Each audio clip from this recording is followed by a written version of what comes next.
against AC Milan. Yeah, I was at that game, so I didn't see it was commentary. Full steam Barcelona when Cole finished off. And York was pulled down as well. But anyway, more important matters. Richie has to explain himself. His beloved Bows. Have they jumped the shark? They have jumped the shark here. I think they've jumped the shark. They have absolutely jumped the shark.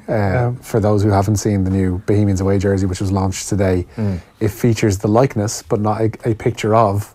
I will be quick to clarify. Jackie Jamison? No, sadly not. One Robert Nesta Marley. Yeah. Even though apparently it's not him. I've done some digging and investigating. Really? Yep. Because I texted a friend of mine to say, would the Marley estate have nothing to say about this? Given the fact that you can't necessarily go throwing the likenesses of famous people. Apparently, well, it's certainly a stock image. If you search the words Bob Marley stock image, you won't be far searching before you come across the picture that's used on the jersey. Yeah. And then on top of that, apparently it's not even him that is used for the stock image. Weirdly, when it first, whoever put it up on Twitter first, and I just glanced at it and I thought, I saw the vertical stripe and the raster colours, and I thought, oh, that's a little nice, clever little nod to the Bob Marley concert. That would have been enough. Yeah, but I hadn't noticed the big. Then I suddenly noticed the image, and I thought, no, this is hammering it home. Bob Marley played at Dalymount Park. Yeah. You're trying too hard. So if you haven't seen it, there's just a giant picture of. I mean, okay, not Bob Marley on the jersey. The likeness of Bob Marley. This is very strange, really. Did Bob Marley at the time proclaim his love for Bows or have a deep affinity with Dalymount, or did he just play a gig there? And said, it's great to be here, and then looked down at his wrist and said, Dublin. It wasn't even the first gig there. Thin Lizzy was the headline the first gig. Would that not have been a better fit? Phil Lynott. But we'll see the home jersey is still to be launched because they've changed gear suppliers. So O'Neill's are probably going to stick Phil O on the home jersey somewhere if this is not to go by. The press release said, the home of Irish football was graced in the 1970s by Thin Lizzy and the Boomtown Rats. Yeah. 1980s, Bob Marley, Meatloaf, Black Sabbath, and in the 90s, by Faith No More, Sonic Youth, Ice Cube, and the Red Hot Chili Peppers. Honestly, I swear to God. Is this a preview of where we're going? If they put Sonic Youth on the home jersey, I will pay 300 quid for it. That's just a given. Yeah, Red Hot Chili Peppers could be on. They did Sunstroke 94. Motorhead could be on it. John Cooper Clarke played on that Meatloaf bill, by the way. I was just going to say, I wouldn't mind a Meatloaf one. Yeah. For third away strip. But do you know the what cup jersey's going to have Meatloaf on it. What were the first words said by a headliner at Dalymount Park at a concert? Go on. Well, so the Rats had been on that bill with Lizzie as well, but Thin Lizzy with the headliners, he said, the Jacks are back. Ah, there you go. Because it was 77. Dublin were just about to win back-to-back All-Irelands, the third and fourth 4 years. Then 8 years later, U2 played at Croke Park for the first time. What were the first words Bono said from the stage? The Jacks are back. The Jacks are back. Bono was never original. No. No, that's not. That's a homage. That's a different thing. That's a homage. Bono. No. What's Bono being Bono? No, it's that's a homage to Bono. It's a homage to. I mean, I'm sure he was a fan of Phil Lynott, you know. Yeah. I'm sure Bono could think up something if he didn't. In fairness, I have a feeling he Kieran might genius steals. Yeah, he might have known. In fairness, because Bono knew everything. Phil. Because the Jacks were back was the big. There was actually a single released around Heffel's Army. The Jacks are back. Oh, we have to find that. Yeah.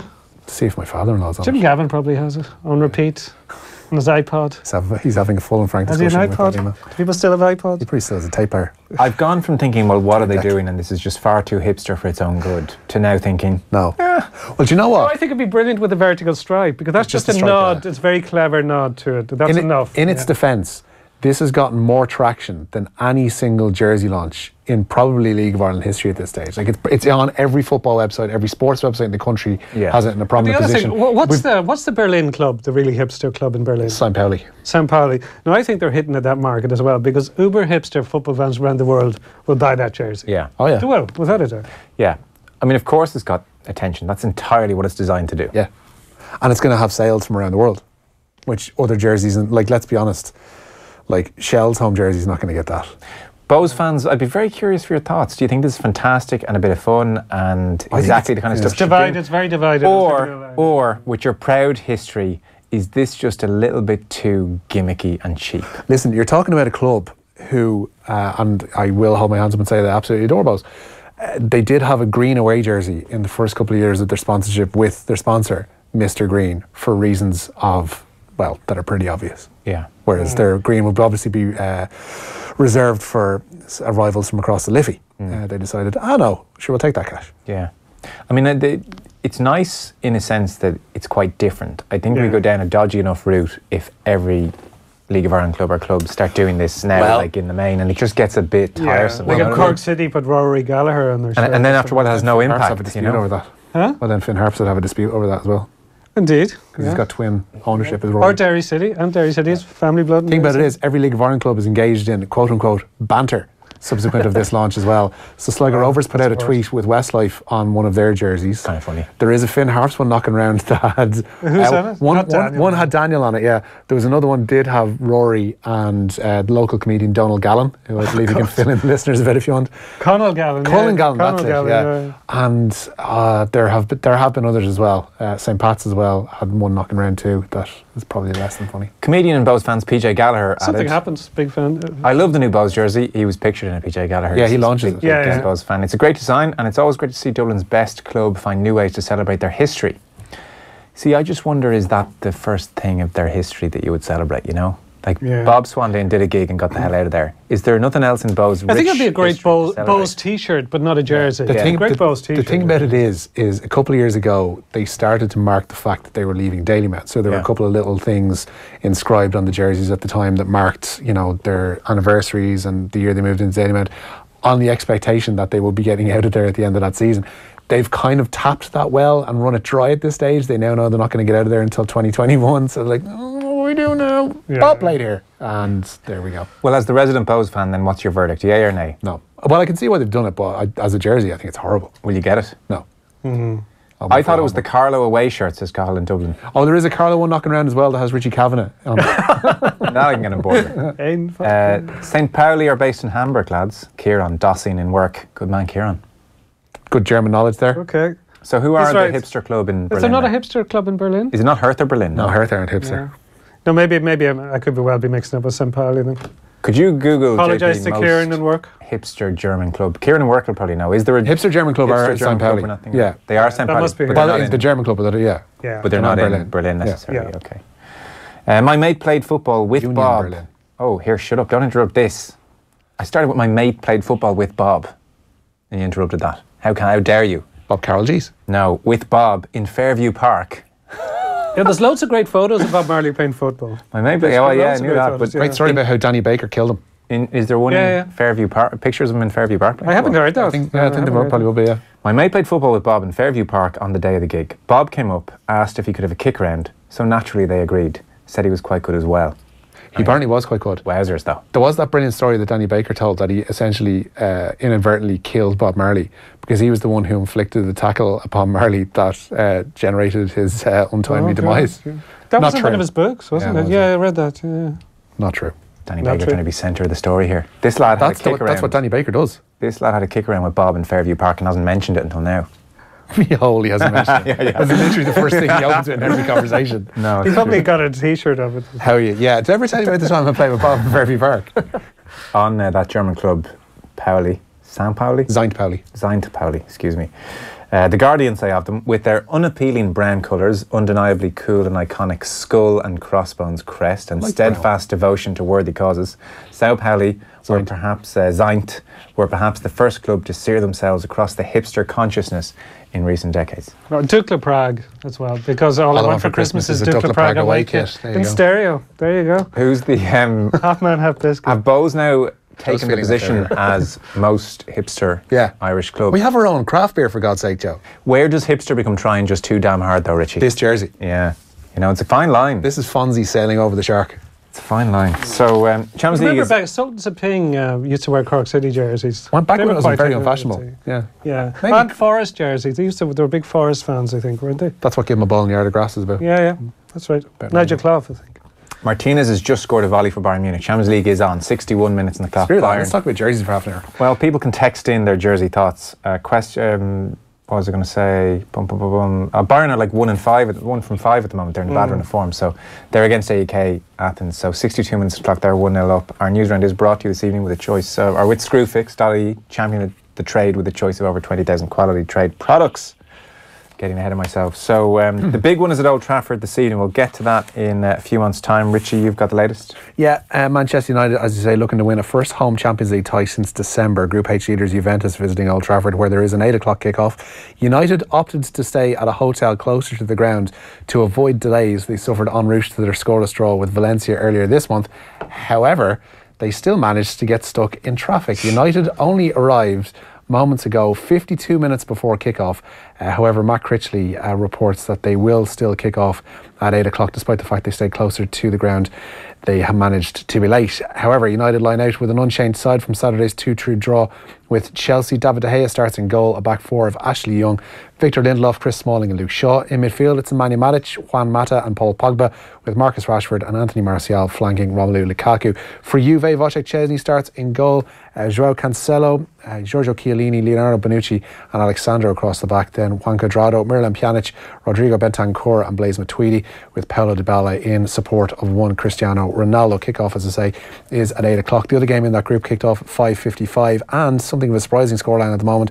It is Young Boys 1, Valencia 1. Michi Batshuayi have put Valencia in front on 26 minutes. Guillaume Orao has equalised with a penalty with 10 minutes into the second half in that one. Elsewhere tonight, Manchester City aiming to do what no English club has done in Europe before. That's win away to Shakhtar Donetsk. Kharkiv, the venue for this evening's Group F encounter, where City line up with Ederson in goal, a back four of Aymeric Laporte, John Stones, Nicolas Otamendi and Benjamin Mendy, with Fernandinho, Kevin De Bruyne making his first start of the season, and captain David Silva, while Riyad Mahrez and Raheem Sterling are either side of Gabriel Jesus. Despite an opening night loss to Lyon, City remain one of the tournament favourites, but it's not a tag that manager Pep Guardiola is wearing well. And still we don't have that feeling. Then the feel that the French push, you have to win the Champions League. You know, everybody there. Normally when it's happened, you are closer. And that's why still I don't feel I think we are a good team. I cannot deny that, because we are a really good team. It's a pleasure to work with them. But that competition, they have something special that I have still, I don't feel it. And maybe in the future, or maybe with another players, or another managers, or another situation. There you go, Pep Guardiola not wearing the tag of favourites pretty well. Real Madrid head coach Julen Lopetegui could be facing the sack regardless of how they fare tonight at home to Victoria Plzen. The defending champions have lost each of their last 3 games ahead of the visit of the Czech champions to the Bernabeu. The other game in Group G sees Roma entertain CSK in Moscow. It was a 5:55 start in Athens, where at the moment it's AEK 0, Bayern 2. Bayern doubling their lead in the past few moments. A tap in from Robert Lewandowski following up on that volley from Javi Martinez, and Bayern heading for the victory there. An 8 o'clock start to the other game in that group, with Ajax entertaining Benfica in Amsterdam. Hi guys, I met Andrea Pirlo on the beach in Ibiza this summer in Island Swords. Did you play football with him though? Doesn't seem like he did, or I suspect he may have mentioned that. But he met him, and Pirlo was on the beach. Maybe Pirlo wasn't in the mood for football, you know. I met Sally Gunnell in a lift. Well done. Okay. Good for stuff. Just naming famous people we met around. Good for you. Well, I mean, there was a football theme, in fairness, after Bob. Sally Gunnell's not good enough for you, Joe. She won the 400 metre hurdles in Barcelona in '92. There's somebody saying their favourite jersey of all time, I guess it's an age thing, was the Manchester United blue and white one, which had the players' names written all over it. Oh God. Do you remember that? Horrible, Yeah. That's somebody's favourite jersey. Yeah. Their favourite of all time. They loved it, yeah. Are they okay? Do you know? Can we send out a check on them? There was a spell where Manchester United had some funky jerseys in the 90s, some quite cool ones. That grey one. The grey one, well, I mean, that was short-lived. There was the green and yellow one, a tribute to Newton Heath. Yeah, that was quite nice. There was one around the time Giggs came on the scene, which was a nice dark blue with some black dashes in it as well. They wore that in the first Premier League game away to Sheffield United. I think they all look bad now when you look at them though, because they're so baggy. Yeah. The jerseys just look ridiculously oversized. Ridiculous. But so were their. So the players. So were clothes, like casual clothes. Like we saw the pictures of United from the night out. Rooney tweeted it. Yeah. But is it nobody bought clothes that fitted back then for some reason. Incredibly waste baggy. of fabric. Incredibly baggy. Yeah, no, there's a few, and there was the black Manchester United jersey which had the Sharp view cam. Sharp view cam. Yes, now we're talking. They were good. Redland was a 4-0 loss away to Barcelona, of course. Yeah, when Gary Walsh started and go. Very baggy though, I must say. Yeah, even the shorts were incredibly baggy. I guess the players now suit the sleeker shirts. Yeah. I wonder will we ever go back to baggy? You know, fashion is everything. I don't think so. Fashion is cyclical. It's hard to imagine, all right? Players are far too obsessed with their physiques now. They said we wouldn't go back to boot cuts, and it's not Instagram friendly. No, wait, hold on. We're not going back to boot cuts. You're not going to get away with that in this office, I tell you. Starting to sneak in. No, it's not starting to sneak in, I have no intention of joining the trend, but I'm just saying you would think boot cuts would never come back. We shall see. I shall keep an eye on your hemline, Joe. Yeah. I met Bob Marley in the Gresham Hotel after the gig, says David and Cluny. If you're sending these texts, can you give me something with the anecdote? Like, I'm delighted you met him, but I mean, I've nothing to say to that. Lots of people met him. Anything to be said from Michael D and an old Galway top, wonders Rory? That'd be a good idea, I've wouldn't never it? seen a picture. Oh, you're putting a picture of him on the goal. I just think if Bob Marley has done enough to be on a Bows jersey, maybe Michael D has done enough to be on a Galway jersey. And that just about sneaks under the old moratorium, is it? Oh, it probably does. When is the moratorium kicking in? Tomorrow, isn't it? That's 24 hours on before. Thursday. Sorry. Yes. We're good. It's only Tuesday. Work away. Look, we'll stick Gavin Duffy on a... Where's your... We'll stick one of the Dragons on a Shamrock Rovers jersey there and we'll be fine. The Dingle official that struck East Kerry's Darren Moynihan is facing a proposed 8-week ban. The Kerry CCC met last night to consider the referee's match report following the brawl that marred Sunday's Kerry Championship semi-final replay in Tralee. Video of the brawl was also investigated. Dingle themselves set to play Dr. Crokes this Sunday in the Kerry football final. I actually, I was thinking about this guy because when I saw the incident, you're thinking, they have to come down really hard on him, and it was way out of line, which it clearly was, but I don't think any suspension will match what he must be going through now. He's been publicly humiliated. Yes, there's photos everywhere, on front pages, back pages. It's gone viral, and he's a middle-aged man, I presume with, has a family, has a job, and it is a small place, everybody would know it. It's just, you actually kind of feel now, because just people get caught up in this madness year on year. Yeah. And it goes back to the tribal element of the GAA, particularly club level. It was originally based on faction fighting. And the history of faction fighting, it was actually worth talking to Paul Bryce about this sometimes, how the GAA incorporated that. About 1835 or so, there was an incredible faction fight in Kerry. When you say a faction fight? No, faction fight basically is a fight between rival parishes. But there used to be over anything. There was one that was over an accusation that the other crowd had extinguished a bonfire. But this one near Ballybunion, I think 1834, 35 people were killed by stoning and by drowning, and there was apparently up to 1,000 people involved. So one of the things the GAA did when the GAA was formed was try to harness the kind of the tribal element of faction fighting in that the clubs represented parishes, and that's where the energy went, but also trying to stamp it out. Because you don't get it as much at county level, because the feeling isn't as strong at a local level. I remember Keith Barr saying a few years ago, in the GAA, the biggest bastard is always the guy from the next parish, and that's big part of the GAA, and it's every single year this happens. I think we've just seen a bit more of it now because there's more videos, and also the earlier finish to the inter-county season. And I would say the GAA bosses are praying, we're close to the end of county final part of it. And once it goes into the provincial series, you don't get as much of it. I think they're thinking, just let this finish, because it happens week on week. Yeah, we're in a bad cycle at the moment. And is the general reaction to the 8-week ban that it's sufficient or not enough? I think it's quite mild. We keep going back to the Diarmuid Connolly thing. Diarmuid Connolly got 12 weeks for something relatively mild compared to... Because I totally agree with your point that he must be fairly humiliated in his own local area. And the national glare on that small area must be a massive thing for the town and the talk of the town. So you do have a sympathy for him. But he should, in my opinion, be getting a lot more than 8 weeks as well. Absolutely, It's probably only about 2 games. Regardless. I mean, but could you quibble if it was a year? No, I don't think so. I know people who've players who've got a year ban for striking an official. So I think for for a club official to strike a player should be the equivalent to that. Easily be equivalent to that.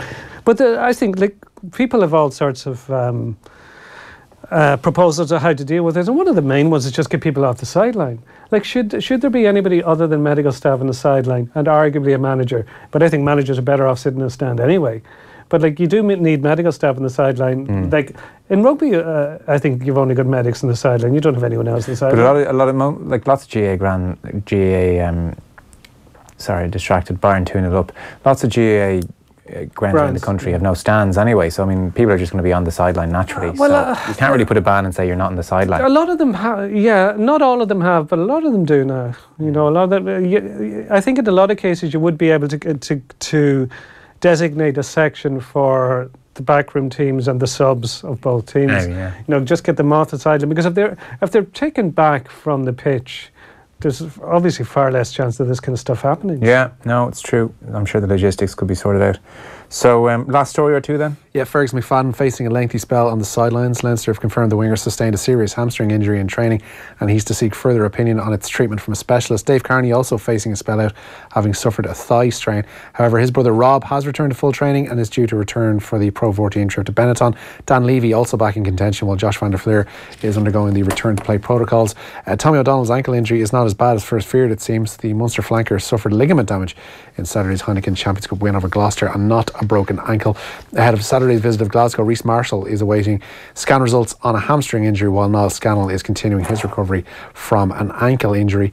While European rugby officials have dismissed Bath's attempts to have their Heineken Champions Cup meeting with Toulouse replayed, Bath lost the game 22-20 at the Rec, but owner Bruce Craig had written to the EPCR claiming there were still 3 seconds left on the clock when the referee blew the full-time whistle. However, a statement from the EPCR today says the graphics displaying the time were inaccurate and the 80 minutes had elapsed when the ball was played into touch near the Toulouse try line, so the result in the Pool 1 game will stand. And there's action in the Championship tonight as well, and plenty of it too. Leaders Middlesbrough lead only on goal difference ahead of Rotherham's visit to the Riverside. Sheffield United entertaining Stoke.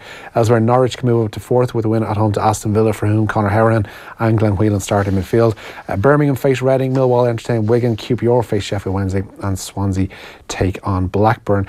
16 members of the Rio 2016 Olympic hockey squad have been retained for Ireland's 20-man World Cup panel. Alexander Cox revealed his squad today that will tackle Ireland's first men's World Cup since 1990. Ireland travel to Valencia next week for a Four Nations warm-up event before matches with both Belgium and the Netherlands. From there, they'll make their way to India, where they'll open their Pool B campaign against Australia on November 30th. And the Irish women's side have been handed a boost in their attempts to qualify for the Olympics in 2 years' time. Ireland have been confirmed as the hosts for the FAH Series event. Czech Republic, France, Korea, Malaysia, Scotland, Ukraine and one other team to be determined will all take part. 2 sides from that 8-team mini tournament are guaranteed passage to Tokyo 2020. Any last story you want to squeeze in? Yeah, English Rugby will introduce guaranteed breaks for every player from the start of next season in an attempt to reduce injuries. It means the Premiership season will be extended and run from September to June. The maximum number of matches a player can play is going to be reduced from 32 to 30, and there'll be a mandatory 5-week post-season rest period. There'll also be additional breaks for English internationals and those involved in the Lions tour to South Africa in 2021. Okay. What's the average for Irish players? In terms of games this season? Yeah. Be still less than that, would it? I think it is. Oh, yeah. Significantly less. Yeah, I think it could be less than 20. Yeah. It's somewhere in the teens, isn't it? Depending on the position. But yeah, I mean, it's very well managed. Yeah. Like outside of Heineken Cup, how many games would they play internationals? 5 or 6 league games, would they? Would they even play that? In the Pro 14? Yeah. Oh, yeah, sure. I think there's stat about Johnny Sexton. I think he's played an away game in donkeys, yeah. No, they're well looked after, in fairness. I mean, the problem there for the English teams is they have their salary caps and they have rising wages. So the squads are thinning out, and now they're going to, they need more players. Yeah. So you just wonder what they're going to do or how it's going to work. They're going to stop breaking, they're going to have to stop paying their top players so much, or something's going to break for them, because that's not going to work. We are pretty much done. Our latest Off the Ball Roadshow, I should mention, in association with Heineken Rugby Club. So we're going to be live from the Olympia Theatre on Tuesday, November 13th. Paul O'Connell, Brian O'Driscoll and Keith Wood will be there. We'll also have an All Black legend who will be revealing over the next few days. So you can go on to offtheball.com/events now to get your tickets. It is the latest Off the Ball Roadshow in association with Heineken Rugby Club.